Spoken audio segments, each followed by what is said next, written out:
que el FTC.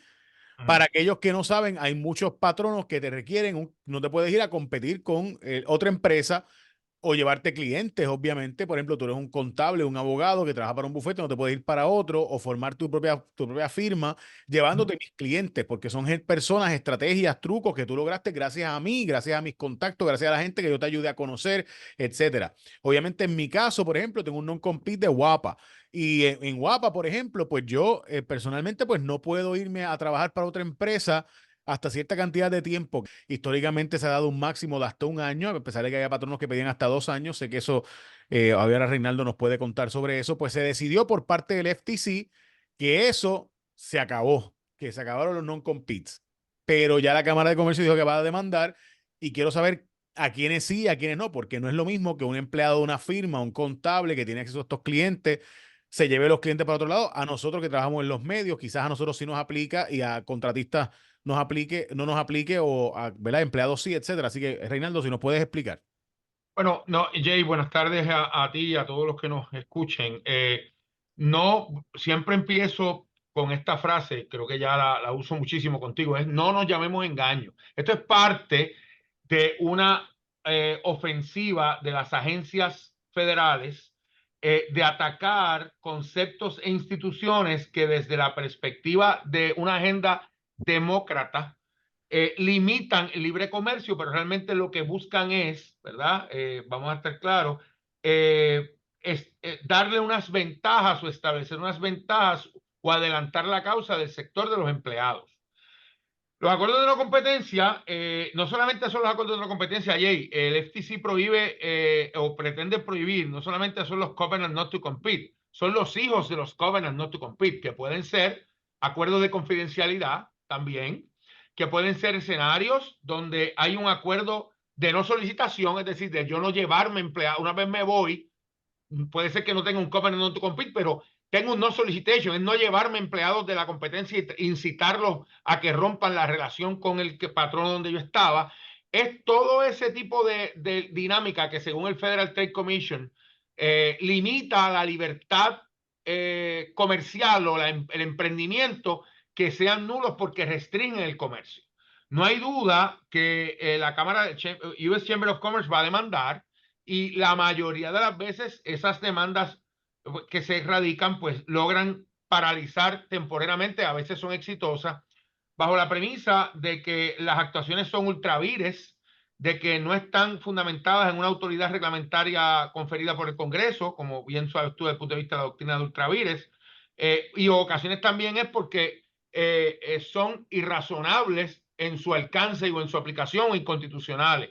También está la dinámica de que el Congreso de Estados Unidos puede repeler ese tipo de reglamentos de las agencias, aunque sabemos que en el clima cargado que hay en un año eleccionario y lo difícil que es conseguir consenso en el Senado para cualquier cosa federal, pues va a ser muy difícil que se pongan de acuerdo para esto también. En Puerto Rico, nosotros tenemos una tradición jurisprudencial, porque en Puerto Rico los acuerdos de no competencia no están reglamentados por ninguna ley, aunque la reforma laboral del 2017 para acá, desde el 26 de enero del 2017, se puede argumentar que el andamiaje contractual creado por la reforma, porque a la gente se le olvida que la reforma laboral, aunque es una colección de enmiendas, la ley 4 del 2017, es una colección de enmiendas a diferentes leyes, a la 80 de despido justificado, a la 379 de horas y salario, a la 180 de vacaciones, a la 427 de lactancia, a diferentes leyes.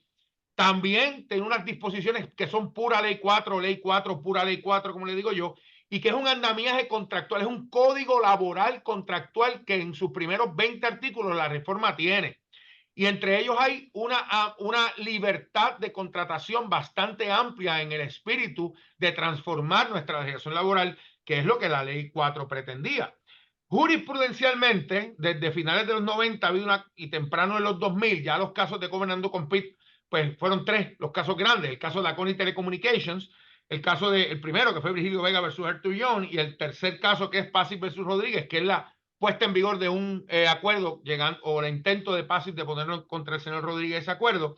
Se establecieron unos requisitos muy limitados bajo la premisa, igualmente el Supremo lo que dice es que los acuerdos de no competencia en esos casos restringen el comercio, y por ser restrictivos al comercio se van a interpretar de una manera muy limitada, y cualquier requisito que falte de los que el Supremo enumera en esos casos va a comportar su nulidad radical. Esos requisitos son bastante sencillos de entender, Jay. En Puerto Rico todavía, porque la reglamentación del FTC todavía no se sabe cuándo va a entrar en vigor. Entra en vigor 120 días desde que se publique en el Federal Register y eso no ha pasado.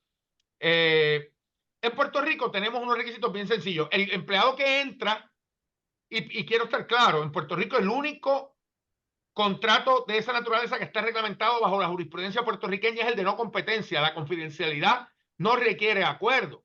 Y tampoco requiere acuerdo el no competir mientras estás trabajando. De hecho, el artículo 2.15 de la ley 4 le establece al empleado activo un deber básico de no competir contra la empresa o industria del patrón para quien trabaja, pero eso es mientras está activo. Estos contratos se usan para cuando la persona deja de trabajar por cualquier razón con el negocio.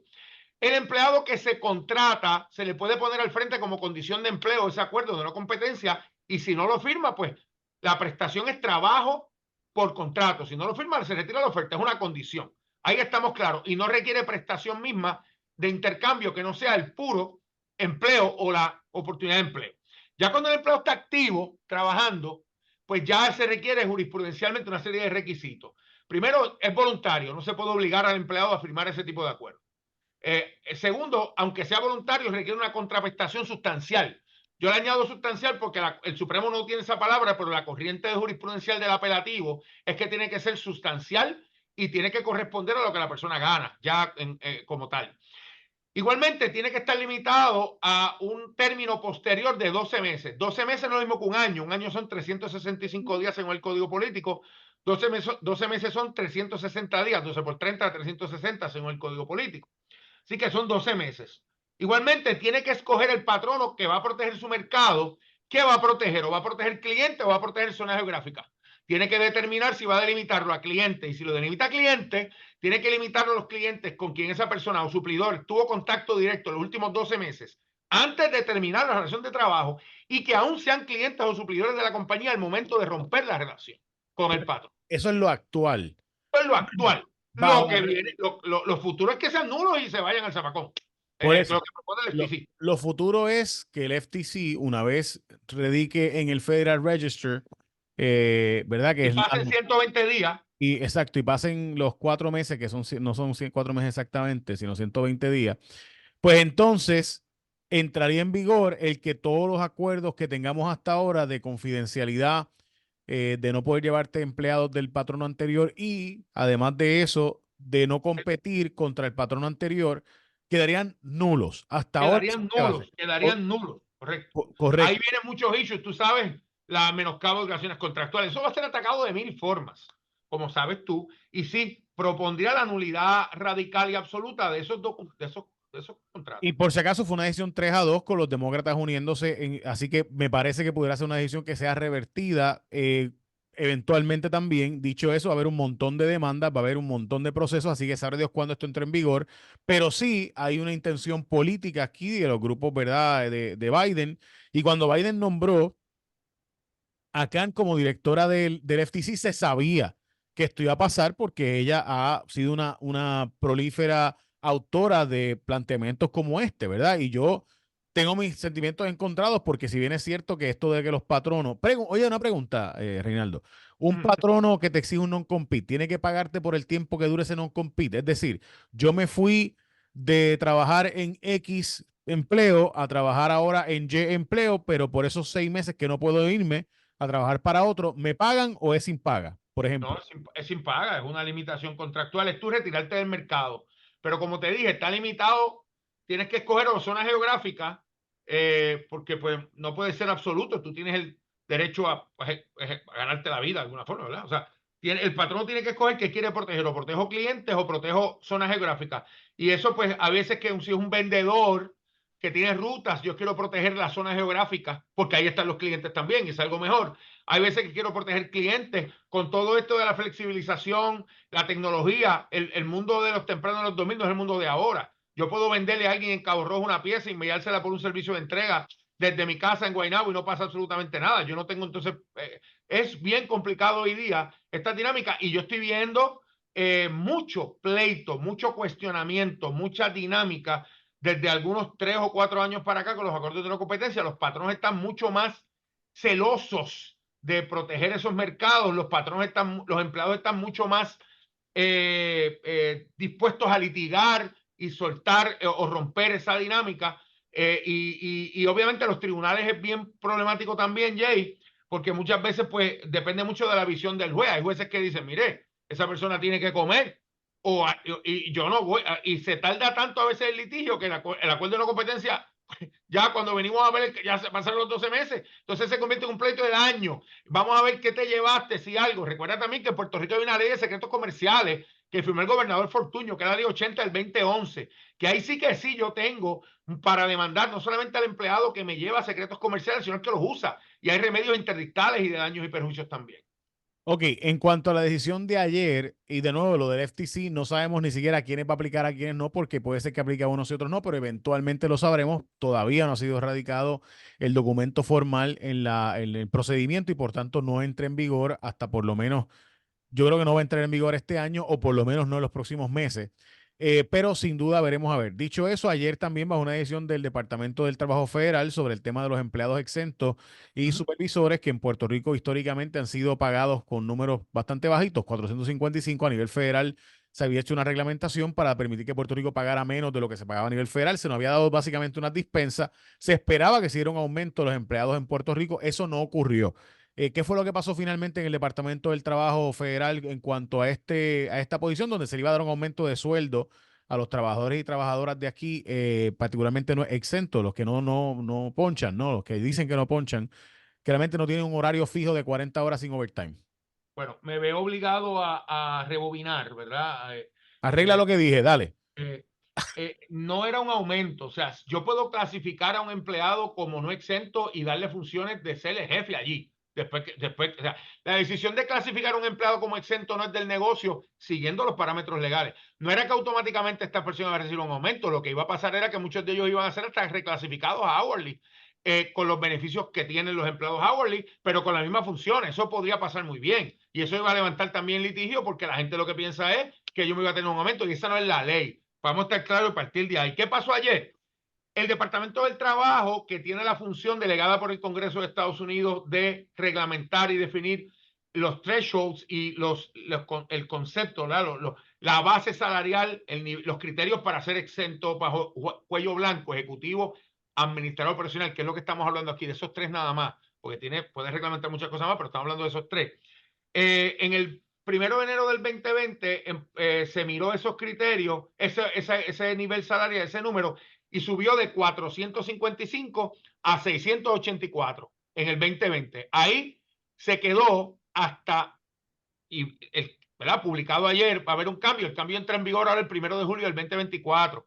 Y el número sobre el cual sobre eso va a estar estacionado, ¿verdad? Es un número diferente al que originalmente el Departamento del Trabajo había inicialmente publicado.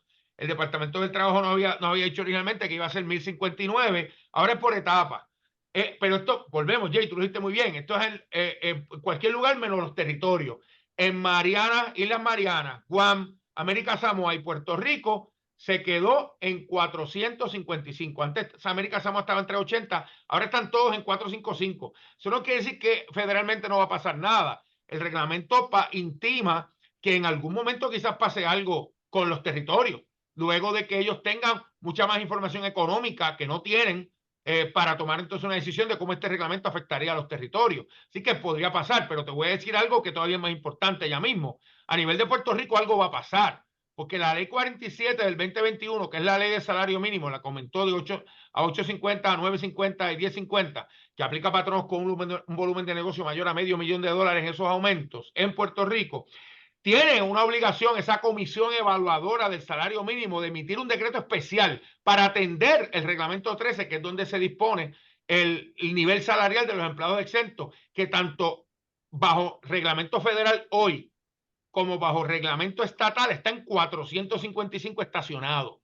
¿Qué pasó? Pues que en cualquier lugar que sea un estado, menos en los territorios, ese número va a subir. Efectivo el 1 de julio del 2024, ese número se va a estacionar de 684 que está ahora a 844, y el 1 de enero del 2025 va a subir a 1128, y cada 3 años, dependiendo con la data económica, va a haber unos aumentos automáticos que se van a emitir por el Departamento del Trabajo Federal. ¿Qué va a pasar con Puerto Rico?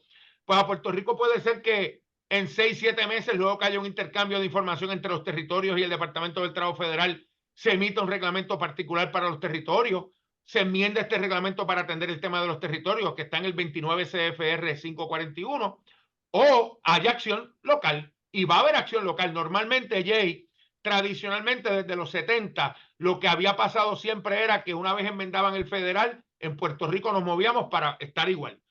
Originalmente este número, cuando yo empecé en la práctica, estaba en 200 con una prueba, $200 semanales con una prueba corta, unos criterios más cortos, 200, prueba larga, perdón, 295 con una prueba más corta. Después, el 23 de agosto del 2004, a nivel federal subió a 455. En Puerto Rico lo subimos a 455 en el 2005.